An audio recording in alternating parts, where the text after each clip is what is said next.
Make in India, ಒಂದು ದೇಶ ಒಂದು ತೆರಿಗೆ, ಬೇಟಿ ಬಚಾವೋ ಬೇಟಿ ಪಡಾವೋ ಸೇರಿದಂತೆ ಕೇಂದ್ರ ಸರ್ಕಾರದ ಹಲವು ಯೋಜನೆಗಳು ವಿಫಲವಾಗಿದೆ ಎಂದು ಆರೋಪಿಸಿ ಚಿಕ್ಕಬಳ್ಳಾಪುರ ಜಿಲ್ಲಾ ಕಾಂಗ್ರೆಸ್ ಪ್ರತಿಭಟನೆ ನಡೆಸಿತು. ನಗರದ ಕಾಂಗ್ರೆಸ್ ಕಚೇರಿಯಿಂದ ಆರಂಭವಾದ ಪ್ರತಿಭಟನೆ ಶಿಡ್ಲಘಟ್ಟ ವೃತ್ತದವರೆಗೆ ಸಾಗಿದ್ದು, ಕಾರ್ಯಕರ್ತರು ಗ್ಯಾಸ್ ಇಲ್ಲದ ಆಟೋಗಳನ್ನು ಹಗ್ಗಗಳಿಂದ ಕಟ್ಟಿ ಎಳೆದುಕೊಂಡು ಬರುವ ಮೂಲಕ ಬಿಜೆಪಿ ಸರ್ಕಾರದ ವಿರುದ್ಧ ಧಿಕ್ಕಾರ ಕೂಗಿದ್ದಾರೆ. ಇನ್ನು ಶಿಡ್ಲಘಟ್ಟ ವೃತ್ತದಲ್ಲಿ ಮಾನವ ಸರಪಳಿ ನಿರ್ಮಿಸಿ ಕೇಂದ್ರ ಸರ್ಕಾರದ ವಿರುದ್ಧ ತೀವ್ರ ಆಕ್ರೋಶ ವ್ಯಕ್ತಪಡಿಸಿದ್ದಾರೆ. ಇರಾನ್, ಅಮೆರಿಕ ಹಾಗೂ ಇಸ್ರೇಲ್ ನಡುವಿನ ಯುದ್ಧದ ಪರಿಣಾಮವಾಗಿ ದೇಶದಲ್ಲಿ ಗ್ಯಾಸ್ ದರ ಹೆಚ್ಚಳವಾಗುತ್ತಿದೆ ಎಂದು ಆರೋಪಿಸಿ ಕಾಂಗ್ರೆಸ್ ಮುಖಂಡರು ಬಿಜೆಪಿ ಸರ್ಕಾರದ ವಿರುದ್ಧ ಟೀಕೆ ನಡೆಸಿದ್ದಾರೆ. ಈ ಒಂದು ಪ್ರತಿಭಟನೆ ಮಾಡಿರತಕ್ಕಂಥದ್ದು ಈ ಯುದ್ಧಗಳು ಶುರುವಾದ ಮೇಲೆ 15 ದಿವಸದಿಂದ ಈಚೆ ಕಡೆಗೆ ನಮ್ಮ ದೇಶ ಒಂದೇ ಅಲ್ಲ, ಸುಮಾರು ದೇಶಗಳಿಗೆ ಸಮಾಜಕ್ಕೆ ಅಂದರೆ ಪ್ರಜೆಗಳಿಗೆ, ಜನಗಳಿಗೆ ಭಾಳಷ್ಟು ಅನಾನುಕೂಲ ಆಗಿದೆ. ಗ್ಯಾಸ್ ಸಿಗ್ತಾ ಇಲ್ಲ, ಅಡುಗೆ ಮಾಡೋದಕ್ಕೆ ಎಷ್ಟೋ ಫ್ಯಾಕ್ಟ್ರಿಗಳು, ಉದ್ಯಮಿಗಳು ಮತ್ತು ಹಲವಾರು ಹೋಟೆಲ್ಗಳು ಮುಚ್ಚಿದ್ದಾರೆ. ಇದು ಮುಚ್ಚಿ ಆಗಿರ್ತಕ್ಕಂಥ ಒಂದು ಪರಿಸ್ಥಿತಿಯಿಂದ ಭಾಳಷ್ಟು ಜನಕ್ಕೆ ಇವತ್ತು ಊಟ ಮಾಡೋಂಥ ಪರಿಸ್ಥಿತಿ ಕಷ್ಟ ಆಗಿದೆ. ಈ ಒಂದು ಸಂದರ್ಭದಲ್ಲಿ ನಾವು ಇದ್ರ ಜೊತೆಗೆ ನಮ್ಮ ರೈತರಿಗೆ ಬೇಕಾಗಿರ್ತಕ್ಕಂಥ ಸವಲತ್ತುಗಳು ತಮಗೆ ಗೊತ್ತಿದೆ, ಡ್ರಿಪ್ ಇರಿಗೇಷನ್ನು, ಸ್ಪ್ರಿಂಕ್ಲರ್ ಸಿಸ್ಟಮ್ಮು, ಎಲ್ಲ ರೀತಿಯ ವ್ಯವಸ್ಥೆಗಳು ರೈತರಿಗೆ ಮಾಡಬೇಕು. ಅದಕ್ಕೆ ಕೇಬಲ್ಲು, ಮತ್ತೊಂದು ಎಲ್ಲ ವಸ್ತುಗಳಿಗೂ ಸಹ 1 ರೂಪಾಯಿ ಇರ್ತಕ್ಕಂಥ ವಸ್ತು ಅಂದರೆ 1000 ರೂಪಾಯಿಗೆ ದೊರಕ್ತಾ ಇದ್ದಂಥ ವಸ್ತು 2000 ರೂಪಾಯಿಗೆ ಹೋಗಿದೆ. ಈ ಒಂದು ಸಮಸ್ಯೆಯನ್ನು ಬಗೆಹರಿಸಬೇಕು, ಜನಗಳು ನೆಮ್ಮದಿಯಿಂದ ಬಾಳೋದಕ್ಕೆ ಅವಕಾಶ ಮಾಡಿಕೊಡ್ಬೇಕು ಅಂತೇಳಿ ನಾವು ಈ ಪ್ರತಿಭಟನೆ ಮೂಲಕ ಕೇಂದ್ರ ಸರ್ಕಾರದ ಕಣ್ಣು ತೆರೆಸಬೇಕು ಅಂತ ನಾವು ಮಾಡಿದ್ದೀವಿ. ಈಗ ನಾವು ನಮ್ಮ ಕಾಂಗ್ರೆಸ್ ಆಫೀಸ್ ಕಚೇರಿಯಿಂದ ನಾವು ಶಿಡ್ಲಘಟ್ಟ ಸರ್ಕಲ್ವರೆಗೂ ಮೆರವಣಿಗೆಯಲ್ಲಿ ಬಂದಿದ್ದೀವಿ.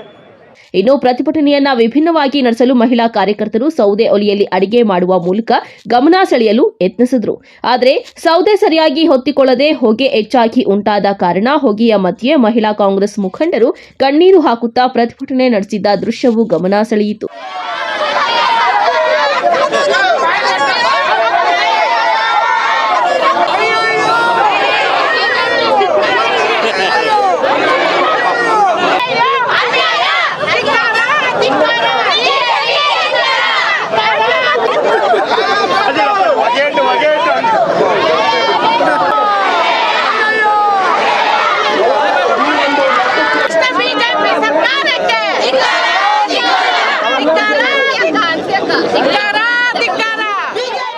ಬಿಜೆಪಿ ಸರ್ಕಾರ ನಮ್ಮ ಹೆಣ್ಣು ಮಕ್ಕಳ ಮೇಲೆ, ಹೊಟ್ಟೆ ಮೇಲೆ ಏನು ಹೊಡೆದಿದೆ ಅವರಿಗೆ ಧಿಕ್ಕಾರವನ್ನ ಹೇಳಲಿಕ್ಕೆ ಬಯಸ್ತೀವಿ.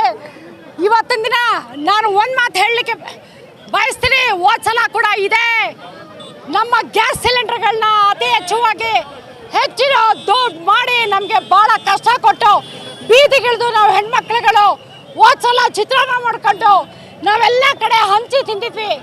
ಈ ದಿನಗಳು ಮುಂದಿನ ದಿನಗಳಲ್ಲಿ ಬರೇ ಹತ್ತಿರವಾಗಿದೆ, ಭಾಳ ಹತ್ತಿರವಾಗಿದೆ. ಇವ್ರು ಇದೇ ರೀತಿ ಆಟಗಳು ಆಡ್ಕೊಂಡು ಮುಂದಿನ ದಿನಗಳಲ್ಲಿ ಇದೇ ರೀತಿ ದುಡ್ಡು ಸಿಲಿಂಡರ್ನ ಜಾಸ್ತಿ ಮಾಡ್ತಾ ಹೋದಲ್ಲಿ ನಾವುಗಳೆಲ್ಲ ಸೌದೆ ಒಲೆ ಹಚ್ಚುವಂಥದ್ದು ಬಹಳ ಹತ್ತಿರದಲ್ಲಿದೆ. ನಾನು ಮೋದಿಜಿ ತಮಗೆ ಹೇಳ್ತೀನಿ, ನಮ್ಮ ಕಾಂಗ್ರೆಸ್ ಪಕ್ಷದ ಬಗ್ಗೆ ನೀವು ಮಾತಾಡ್ತಿರಲ್ಲ, ಮಾನ ಮರ್ಯಾದೆ ಇರ್ತದೆ. ನೀವುಗಳು ಹೆಣ್ಣು ಮಕ್ಕಳ ಮೇಲೆ ಹೊಟ್ಟೆ ಮೇಲೆ ಹೊಡಿತಾರ, ನೀವುಗಳು ಎಚ್ಚೆತ್ತುಕೊಳ್ಳಿ. ಮುಂದಿನ ದಿನಗಳಲ್ಲಿ ನಾವಿಡೀ ಹೆಣ್ಣು ಮಕ್ಕಳು ಬೀದಿಗೆ ಇಳಿದು ಹೋರಾಟ ಮಾಡುವಂಥ ಕೆಲಸ ಬರ್ತದೆ. ದಯವಿಟ್ಟು ನಿಮಗೆ ಮತ್ತೊಮ್ಮೆ ಹೇಳ್ತೇನೆ, ಇದನ್ನೆಲ್ಲ ನೀವು ಕೂತು ಚರ್ಚೆ ಮಾಡಿ, ಇದನ್ನೆಲ್ಲ ಒಂದು ಏನು ನಮ್ಮ ಸರ್ವೇ ಸಾಮಾನ್ಯ ಜನರುಗಳು ಕೂಡ ಯಾವ ರೀತಿ ನಮ್ಮ ಕಾಂಗ್ರೆಸ್ ಪಕ್ಷ ತಂದಿತ್ತು ಅದನ್ನು ನೀವು ಕೂಡ ತರಬೇಕು ಅಂತ ಹೇಳಿ ನಾನು ಬಯಸ್ತೀನಿ. ಇಲ್ಲ ಅಂದರೆ ಮುಂದಿನ ಕೆಲವೇ ದಿನಗಳಲ್ಲಿ ನೀವು ಅಲ್ಲಿಂದ ಕೂಡ ಹೊರಗೆ ಹೋಗೋದು ಖಚಿತ.